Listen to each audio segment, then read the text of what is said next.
गुन्हाच दाखल झाला पाहिजे, कारण ह्या त्याने ते सुधारणार नाही. कारण मग एक जसं हे म्हणाले, एक समाज जर असा करायचं की दुसरा बहुसंख्य समाज पण तेच म्हणतात. आता बहुसंख्य समाजातलं सरकार तिथे रोज आरती करायला लागलो की पुन्हा तो आक्षेपाचा विषय आपला होणार की तुम्ही असं कसं करता. मग समोरचा करतोय म्हणणार ऍक्शनला रिॲक्शन, त्यामुळे ती ऍक्शन जर का थांबली गेली आणि आरती करायची तर आपण 8 दिवस करू शकतो. आम्ही 365 दिवस करणार. त्यांनी एक दिवस केला तर आम्ही 365 दिवस रोज तिथे सकाळ संध्याकाळ जाऊन आरती करणार, पूजा करणार, सगळं करणार.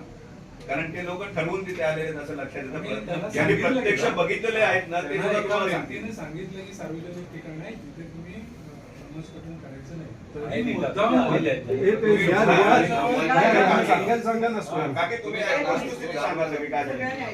सगळ्यांनी ऐका.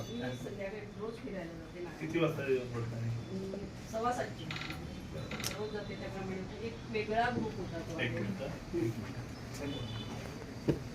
30 तारखेला 6 वाजता ड्युटीला कोण होतं तर तत्काळ बोलून घेईल. अमित सर 6:15 माझी बहीण पण गेले, त्यांनी पण बोलले. 6:15 वाजल्यापासून त्यांचा कार्यक्रम सुरू झाला.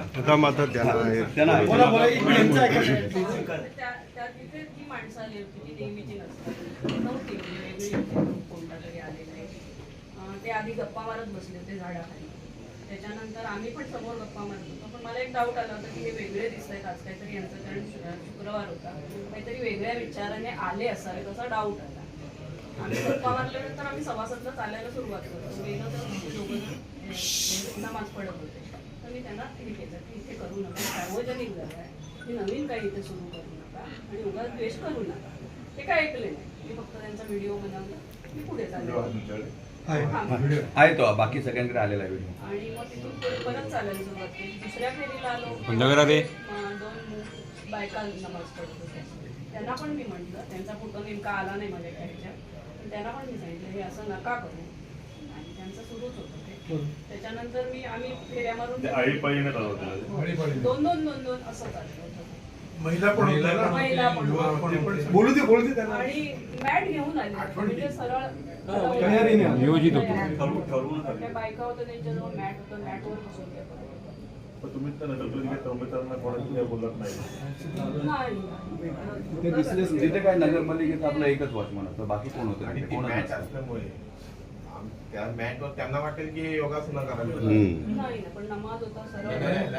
नाही त्याला वाटलं ऐका, तिथं मेंगाणे म्हणून तुमचा कर्मचारी आहे, त्याला मी सांगितलं की हे असं नमाज पडतायत तर तू काहीतरी नगरपालिकेत कळव, कारण आमच्यावर द्वेष होईल तिथे. तर त्याने कळवलंय, पण तुमच्या नगरपालिका कर्मचारी असं सांगितलं की ते धार्मिक आहे, काही बोलू नकोस म्हणून. असं मेंगाणे माझी असं असेल तर मग गंभीर हे जाणून हे असं असता तर नगरपालिकेचा कर्मचारी बोलत असेल तर हे गंभीर आहे. माझी तुम्हाला नगराध्यक्ष विनंती आहे, जसं तुम्ही आता त्यांच्या सूचना ऐकल्यानंतर तुम्ही त्या तुमच्या कर्मचाऱ्याला लुटीव कोण होतो तो बोलू दे. आम्ही बाहेर थांबतो वरांड्यात, तुम्हीच हे करून घ्या आणि तुम्ही तुमचं खुर्ची टाकून बाहेर बोलत तर बरोबर. कारण इथं सगळ्यांना जागा होतात, विषय गंभीर आहे. आम्हाला म्हातारी मेल्याचं दुःख नाही, काल स्वतःचा कामा नाही. आणि अध्यक्ष साहेब दुसरी त्याच्याजवळ तुम्ही एक ऑब्झर्वेशन करा, या लोकांची लिटमस टेस्ट आहे. हे लोक आता काय करायला लागलेत, आपली जी मेन मंदिरं आहेत ह्याच्या बाहेर मुद्दामून फुलवाला लावायचा, मुद्दामून फळवाला लावायचा, अत्तरवाला लावायचा. कोण टोकतोय का? टोकली, आम्ही एक दोघांना टोकली की तिथे परत येत नाहीत, पण पुन्हा रोटेशनने तिथनं जाऊन दुसरीकडे बघतायत. म्हणजे हे कुठेतरी ठरवून चाललेलं आहे. आमचा सांगायचा उद्देश असा आहे की आपला समाज शांतता प्रिय आहे, आम्ही सर्व गोष्टी शांतता घेतोय, पण असं नाही ना होता कामा की ते हेतुपुरस्सर वारंवार करतायत घटना आणि आपण गप्प बसायचं. आणि आता तर सार्वजनिक ठिकाणी इतक्या उघड करत असतील तर आता हे अमान्यच आहे. म्हणजे हे डोक्यावरनं गेलेला सगळा विषय हेतुपूर्वक केलेला आहे. प्रशासनाच्या निमित्ताने पण गेली ती म्हणजे. हो, डिटेल तुम्हाला नंतर कळवतो.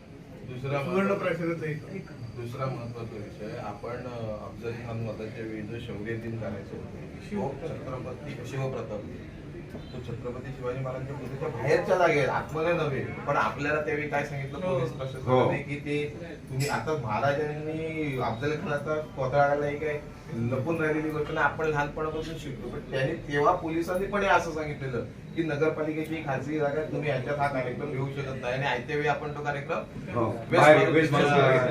म्हणजे असं त्यांनी ते केलं. त्यावेळी आपण नव्हतो, त्यावेळी प्रशासक होते.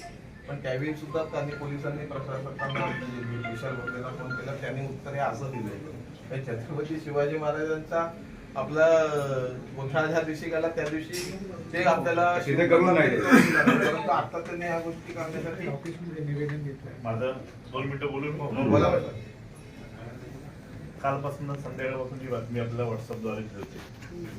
त्या पद्धतीनं माझी उपाययोजना तेव्हा चालू आहे.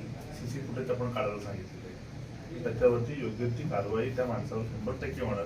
त्याचबरोबर नगरपालिकेचे कर्मचारी जे आता आपण जे बोलले, हा जो विषय माझ्यासाठी नवीन आहे, मला कल्पना नाहीये की असं कोण बोललं असेल. तर जो असा बोलला असेल त्यालाही त्या ड्युटीवरून कामावरून काढून टाकलं जाईल. असली माणसं आपण ठेवणार नाही आणि याच्यापेक्षा आपण तिथे कडक सुरक्षा पद्धतीने आपण त्या पद्धतीने करू की जेणेकरून तेच ठिकाण नाही, कुठलंच सार्वजनिक ठिकाण त्याच्यामध्ये बाधित होणार नाही, त्या पद्धतीने आपण करू. तर कसं होतं की आता आपण तुम्हाला माहिती नाही तिथल्या पलीकडे मी जाऊन मेंगडे साहेब, कारण काय आज पालकमंत्री येत आहेत, उद्या परत उपमुख्यमंत्री शिंदे साहेब येत आहेत, त्याच्यामध्ये 2 ह्या गोष्टी मिळू नये म्हणून फक्त मी तुमच्या पुढे कुठली चर्चाही केली नव्हती. मतं ऐकून घेतलं. आपण त्यांना चित्रफित काढलं लागेल, त्यांच्यावर योग्य ती कारवाई करणार होणार. तर तिथे फलक पण नाही, ते पण लागले तर बरं होतील. अशा हा, म्हणजे पद्धतीचं काही समाज होऊ नये. कल्याण म्हणजे एक आपण हा. हे सार्वजनिक सार्वजनिक हे ठिकाण आहे. सार्वजनिक नियम आहेत सर्व धर्मियांसाठी, ते तरी पाळले जावे. हा, नियमावली झाली तर आणि बरोबर. आमची एक विनंती आहे की हे जे लोक कोण आहेत 6, 7, 8 लोक, यांच्यावरती कारवाई व्हायला पाहिजे. अन्यथा त्याच्यावरती आम्ही सर्व संघटना म्हणून काहीतरी एक वेगळं रूप घ्यायच्या तयारीत आहोत. 100% गुन्हा दाखल होणार आहे. त्यांच्यावरच नाही होणार, जे कर्मचारी होते नगरपालिकेत त्यांच्यावरही होणार. त्याचं कारण काय माहितीये का, की त्यांनी खरं जेव्हा वेळीच सांगायला. तेव्हा हे केलं तर त्यांचं कर्तव्य होतं की ते फक्त एक्सरसाइज किंवा चालणं किंवा बसणं ह्यासाठी तिथे नमाज पठण करणं किंवा आरती करणं किंवा काय कुठल्याही धार्मिक गोष्टी करण्याचं ठिकाणच नाहीये. त्यामुळे आपण पहिलं काय करूया की त्याचं पहिलं फीत आपल्याला येऊ द्या. त्या पद्धतीनं पोलिसांना पण यंत्रणा लावलेले. फक्त 2 नेते येणार असल्यामुळे गडबड झाला माझ्या पोलीस यंत्रणेची पण झाली आहे. ती फक्त उद्या पण त्या पद्धतीने आपलं शिष्टमंडळ असेल, तुम्हाला त्यांच्यावर जेव्हा गुन्हे दाखल होते तुम्हालाही बोलवलं जाईल. त्यातले आपण 5 शिष्टमंडळाची 5 माणसं द्या, त्या पद्धतीने पुढे जावं. सर, आमची एक विनंती आहे तुम्हाला की ही जी त्यांच्यावरती कारवाई आहे ना, ही एक 8 दिवसात व्हावी. कारण काय ते एकदा कसं आमचा साहेब उद्या साहेब गेले हा. की उद्याच्या उद्यात मला चित्रफित मिळाली ना, म्हणून मी मी ताईला तुम्हाला आज विचारलं. व्हॉट्सअपला तुम्हाला पाठवून ठेवतो तुमच्या नंबरला. नाही, त्यांचे सीसीटीव्ही हॅलो. फुटेज ओके, त्यांच्या हा, त्यांच्या इथे असेल ती. एक मिनिट.